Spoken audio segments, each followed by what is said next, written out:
Sore itu, udara terasa tenang di sebuah kampung kecil.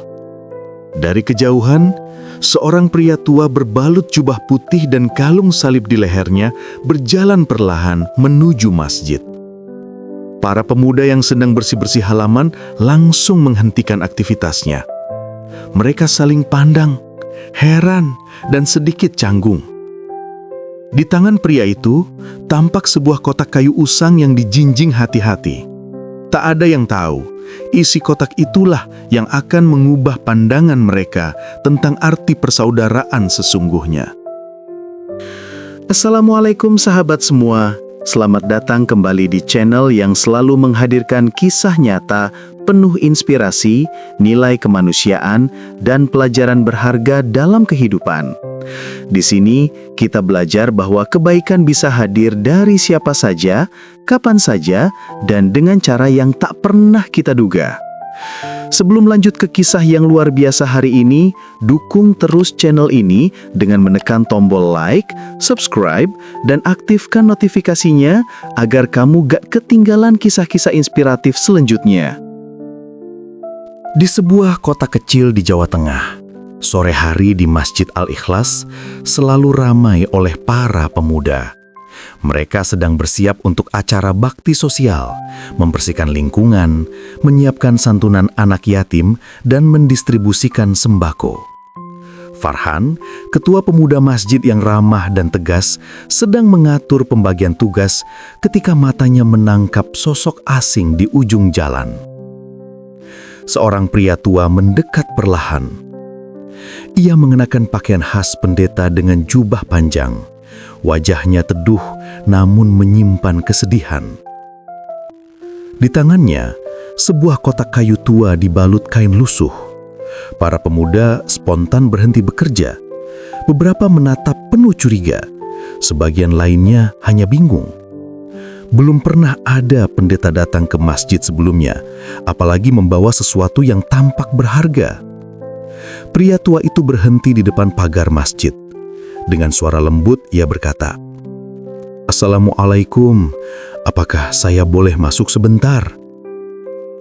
Sontak suasana menjadi hening. Beberapa jamaah yang duduk di serambi ikut menoleh. Farhan mendekat, lalu menjawab dengan hati-hati, "Waalaikumsalam. Tentu, silahkan Pak. Ada yang bisa kami bantu?" Pendeta itu tersenyum kecil dan berkata, "Saya ingin menyerahkan sesuatu. Ini sudah lama saya simpan. Tapi saya tahu tempatnya bukan di rumah saya, melainkan di sini." Farhan menatapnya heran, tapi dengan sopan mempersilahkan beliau masuk. Langkah pendeta itu pelan, namun setiap gerakannya terasa penuh keyakinan. Semua mata mengikutinya. Di masjid yang biasanya hanya terdengar lantunan doa, kini hadir keheningan yang berbeda. Keheningan yang penuh tanya. Setelah duduk di serambi, pria tua itu meletakkan kotak kayu di depannya. Tangannya bergetar ketika membuka penutupnya. Semua yang hadir menahan napas. Perlahan, terlihatlah isinya. Kitab-kitab kuno, lembaran naskah Arab berusia tua, dan di antara tumpukan itu, satu mushaf Al-Quran yang sudah menguning dimakan waktu. Pendeta itu menatap benda-benda itu dengan mata berkaca-kaca. "Ini saya temukan di rumah orang tua saya," ucapnya lirih. "Ayah saya dulu bekerja di rumah seorang ulama besar di daerah ini. Puluhan tahun lalu, saat terjadi kerusuhan waktu itu, sebagian barang diselamatkan, termasuk kitab-kitab ini. Ayah saya bermaksud mengembalikannya, tapi tak sempat sampai beliau meninggal dunia. Kini, saya ingin menunaikan niat itu." Farhan tertegun. Para pemuda lain terdiam, tak menyangka cerita sedalam itu keluar dari mulut seorang pendeta. Ia melanjutkan, "Saya tahu barang-barang ini suci bagi kalian. Selama ini saya simpan dengan hati-hati. Saya tidak berani menyentuh tanpa wudhu. Tapi saya merasa bersalah jika tidak mengembalikannya." Suaranya bergetar, menahan haru. Salah satu pemuda menutup mulutnya, tak kuat menahan tangis. Mushaf itu terlihat begitu berharga, bukan hanya karena usianya, tapi karena kisah di balik perjalanannya. Dari tangan seorang pendeta, kitab itu kembali ke tempat asalnya, ke rumah Allah. Suasana di masjid itu berubah menjadi penuh keharuan. Farhan berkata dengan lembut, "Terima kasih Pak, kami tidak menyangka akan menerima amanah sebesar ini dari Anda." Pendeta itu tersenyum pelan. "Kita berbeda keyakinan, Nak, tapi saya percaya kejujuran dan kebaikan adalah bahasa Tuhan yang sama." Setelah menyerahkan kotak itu, pendeta tersebut masih duduk beberapa saat di serambi masjid.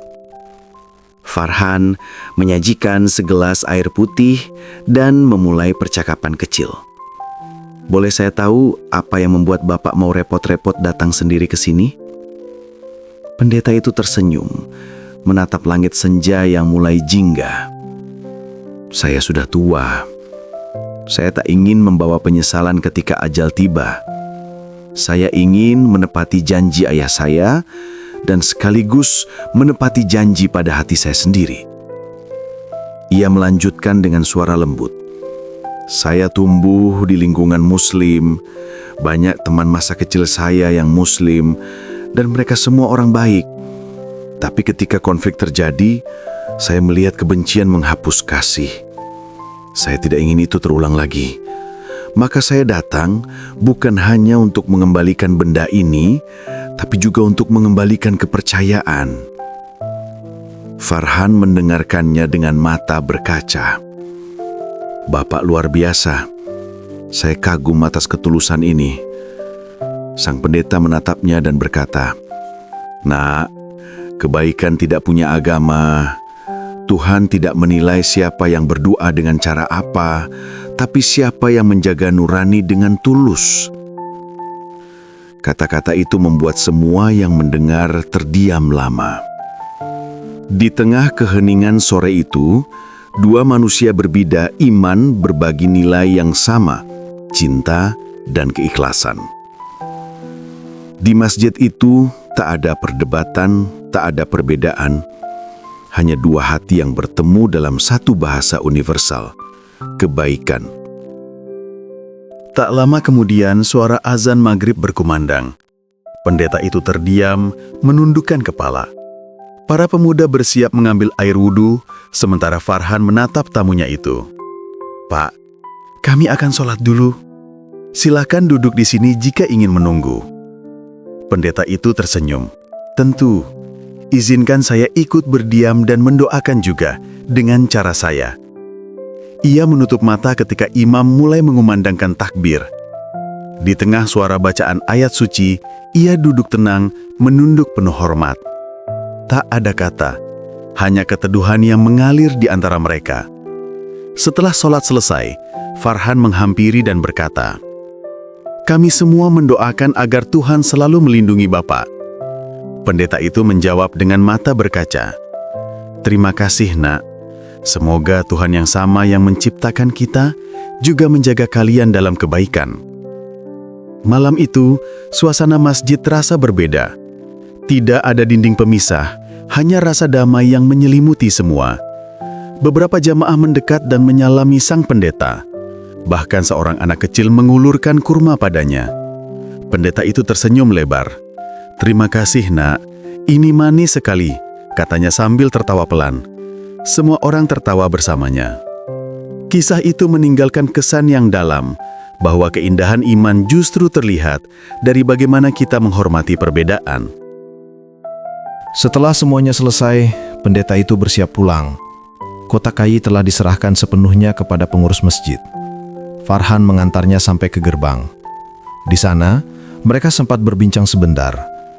"Terima kasih atas kebaikan Bapak," kata Farhan. "Saya yang berterima kasih," jawab sang pendeta, "karena telah menerima saya dengan terbuka. Dunia ini akan damai jika lebih banyak orang seperti kalian." Langit malam mulai gelap, lampu jalan menyala satu persatu. Pendeta itu berjalan perlahan meninggalkan masjid. Namun langkahnya terasa ringan, seperti beban yang selama ini menekan dadanya telah terangkat. Di dalam hati, Farhan berdoa, semoga Tuhan selalu menjaga orang tua itu. Beberapa hari kemudian, kisah ini menyebar di kampung. Banyak yang terharu, banyak pula yang terinspirasi. Masjid Al-Ikhlas kini dikenal sebagai tempat yang selalu terbuka bagi siapapun. Farhan bahkan mulai menginisiasi program lintas agama, kerja bakti bersama, donasi sosial, dan dialog kemanusiaan. Semua dimulai dari satu pertemuan sederhana, satu tindakan tulus, dan satu kotak kayu tua yang mengandung sejarah kebaikan. Kisah ini mengajarkan bahwa nilai kemanusiaan jauh lebih besar daripada perbedaan keyakinan. Seorang pendeta dan para pemuda Muslim membuktikan bahwa kasih sayang tidak memerlukan label agama. Ia hanya butuh hati yang bersih dan keberanian untuk melakukan yang benar. Sahabat semua, semoga kisah ini menjadi pengingat agar kita selalu menebarkan kebaikan dimanapun dan kepada siapapun. Terima kasih sudah menonton sampai akhir. Jangan lupa like, share, dan subscribe untuk mendukung channel ini agar terus menghadirkan kisah-kisah yang menyentuh hati. Sampai jumpa di video selanjutnya. Wassalamualaikum warahmatullahi wabarakatuh.